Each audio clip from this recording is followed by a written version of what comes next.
What's going on, killers? Today we're going to take a look at the Hochmeister Dreadnought battle robot for the Prussian Empire.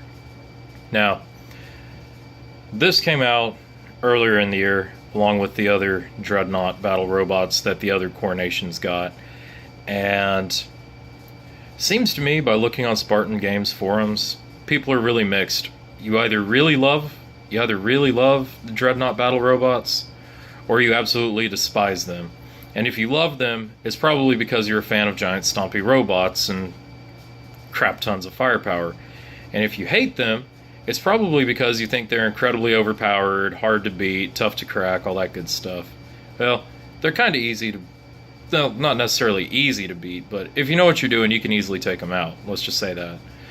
So this is the Prussian robot. My good buddy got this. I don't have the battle robots for my own nations, but I plan on getting the restitution soon. And I'm going to paint this up for him. So we're just going to open it up, take a look at it, see what all we get. It says here that we're going to get a calcification generator, a spear schluter, and a Tesla generator in lieu of the shoulder guns if we don't want shoulder guns. Looks like we're going to get a big-ass sword, and we're going to get some arm maces, and we're going to get some pretty scenic bases. So let's go how-to basic on it for a second and get it out.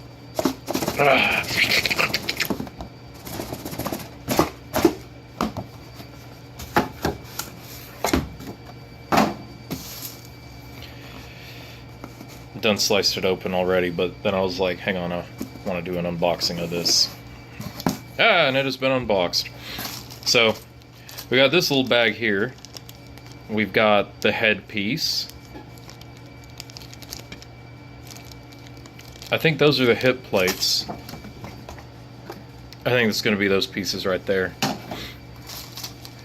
The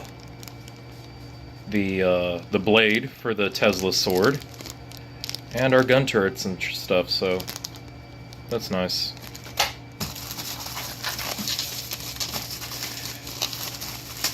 We've got this bag. Bases. It looks like we got three bases to choose from. So let's use our teeth like a nasty animal and get it open. So we've got a land scenic base that features the wall. It's a beautiful wall. It's pretty much the best wall, okay? We had a bunch of different engineers from the different nations and dystopian wars look at this wall, and they all conclude this is the best wall. Alright, it's got a little guard shack, and we've got Thomas and the other trains from Thomas the Tank Engine, and there's Shining Time Station. So nice little scenic base.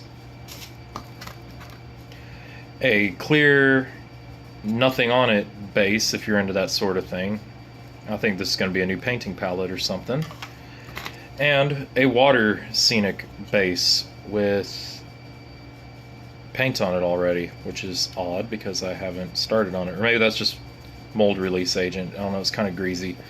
Definitely going to have to wash these, but this is for the naval battles, and then of course the other one is for land battles, and it already has the legs molded in, and left, right, so you don't put them on backwards. And pretty much this is what you're going to use for your naval battles, which means that we're going to be able to magnetize the legs to swap them out for both. So let's see what we got in this baggie. Your upper torso, giant pore stub, ball and socket joints for both the waist and the shoulders, so you can definitely do some posing with it. Same with the head, you can easily pose it. That's going to be nice. It doesn't have the really big smokestacks like the Metzger does. I wish it had the big smokestacks like the Metzger, and then the Metzger could have had this little pack, but hey, whatever, I don't design these things. Lower torso and leg assembly, ball and sockety type joints, so you just drop it on in there. But we're going to magnetize the crap out of it. I like magnetizing things.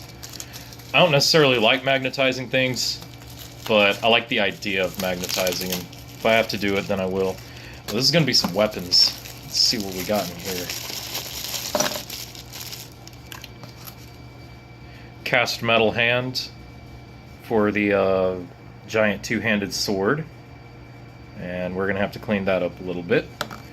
And one of the two maces, they're huge and they're badass, and the hilt for the Sword of Omen, so that we can give the Hochmeister sight beyond sight, because that's what we do. We give our robots sight beyond sight.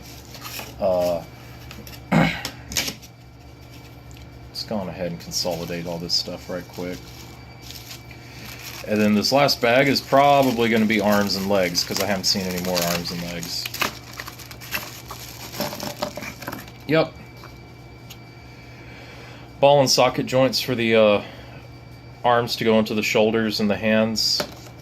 And same thing with the legs. So, hands up standing pretty tall, actually. It's probably going to be about as tall as a Gundam model. And we got a little advert here for Spartan Games and various games. Of course, we put Halo Fleet Battles on the back because, you know, screw our little deal with Bungie. Yeah, that's pretty much it.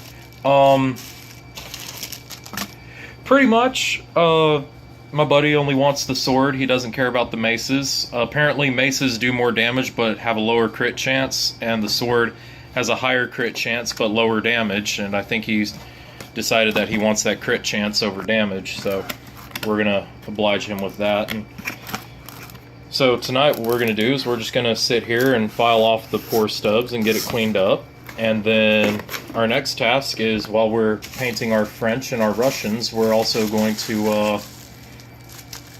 get started on this guy. And his normal scheme is pretty much the same as a Metzger. It's all, you know, just drab gray and stuff, but we're going to look at some Imperial Knights and Imperial Titans and see what we can find and go with that. So that's the Hochmeister. Thanks for watching, and y'all have a nice day.